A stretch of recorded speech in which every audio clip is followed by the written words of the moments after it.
Today we are going to read and listen to a conversation and learn words in context. I'm going to use a story from my new ebook, my first Czech adventure, and we are going to take a look at story number 15, which is called Poslední cestující. Ahoj, vítejte na mém kanále Czech by Zuzka, kde vám pomocí angličtiny vysvětluju českou gramatiku.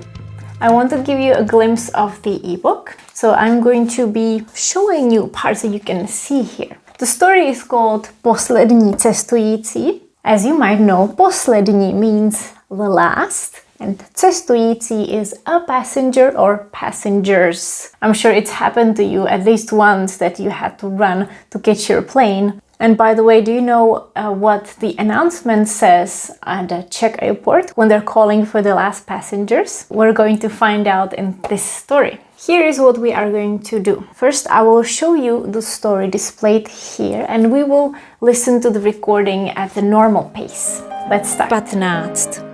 Poslední cestující. Na letišti v Praze. Žádáme poslední cestující na lince do Londýna, aby se dostavili k bráně číslo B14. Tatínek s holčičkou pospíchá k bráně. Tati, já už nemůžu. Ty už nemůžeš? Vždyť tě nesu. By the way, the voice of the man is my dad, actually. Now I'm going to read it slowly for you. Na letišti v Praze. Žádáme poslední cestující na lince do Londýna, aby se dostavili k bráně číslo B14. Tatínek s holčičkou pospíchá k bráně. Holčička. Tati, já už nemůžu. Tatínek. Ty už nemůžeš? Vždyť tě nesu. Now let's take a look at the vocabulary. Na letišti is at the airport.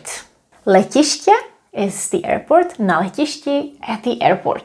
Na letišti v Praze. At the airport in Prague. And the announcement says žádáme poslední cestující. So žádat means to request or to ask. So we are asking the last passengers na lince, that's on the flight. Na lince do Londýna, on the flight to London. Londýn is London in Czech. Aby se dostavili k bráně číslo B14. We're asking them to proceed, aby se dostavili to proceed to gate B14. Tatínek s holčičkou. Tatínek is dad with his little girl. Pospíchá k bráně.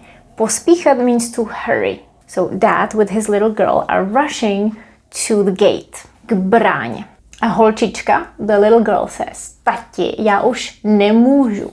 Já už nemůžu means I can't, I am tired. And the dad says, ty už nemůžeš, you are tired? Vždyť tě nesu.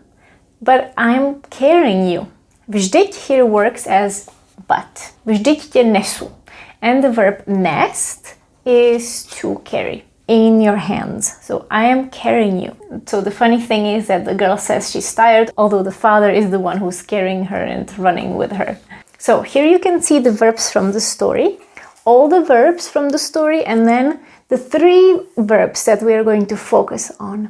You also have an example of that verb in that particular story, but I want to show you all the verbs here. Žádáme comes from the verb žádat, and that is to formally request. It's fitting in an announcement like this. Žádáme, we're requesting the last passengers. Aby se dostavili, this is a conditional. Aby se dostavili comes from dostavit se. Dostavit se means to arrive. For them to proceed or arrive. Then the verb pospíchat. Tatínek pospíchá. And as I said, pospíchat is to rush. The girl says, já už nemůžu. Literally, I can't anymore.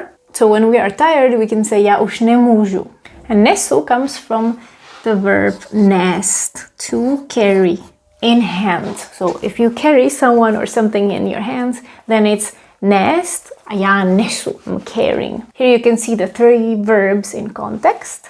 And to see how these 3 verbs are conjugated, you can also go to the appendix of this book and look for them. For example, here is the verb žádat, pospíchat, and nést. Also, you have example sentences. Now let's do together an exercise that you can also find in this ebook right after the story. These exercises are really fun and they are not stressful at all. So let's see. Sentence number 1. Nevíš kam Tereza? Do you know where Tereza is rushing to? And our options are A. Pospíchá, B. Jde, C. Ukáže.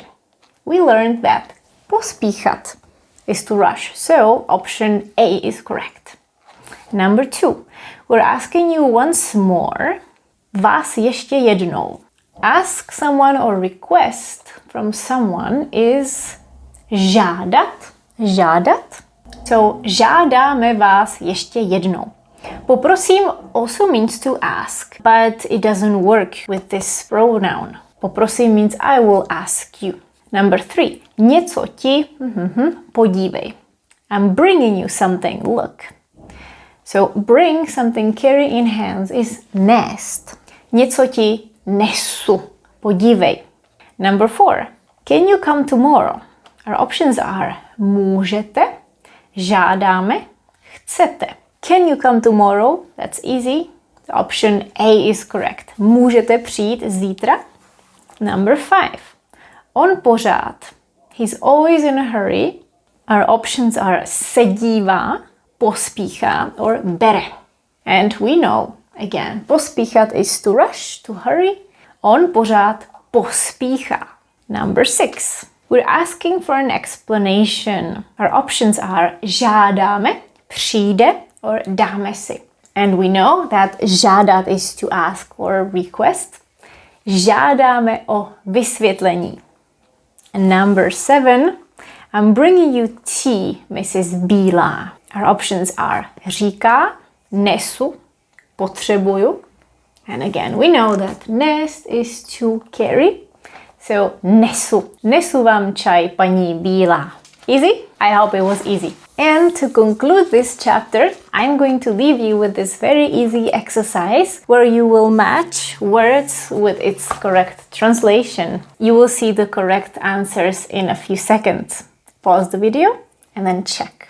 If you've enjoyed this story, you can find more stories in my new ebook, My First Czech Adventure. You will learn authentic Czech in context in 20 short stories in forms of conversation. The ebook focuses on 60 other verbs that you find in these conversations and 140 words. You will listen to audio recordings both at natural and slow pace. There are also vocabulary lists and lots of fun exercises. Don't forget that until Sunday, April 6th, you can purchase this ebook on sale. A to je ode mě všechno. Thanks for watching. I'll see you next week.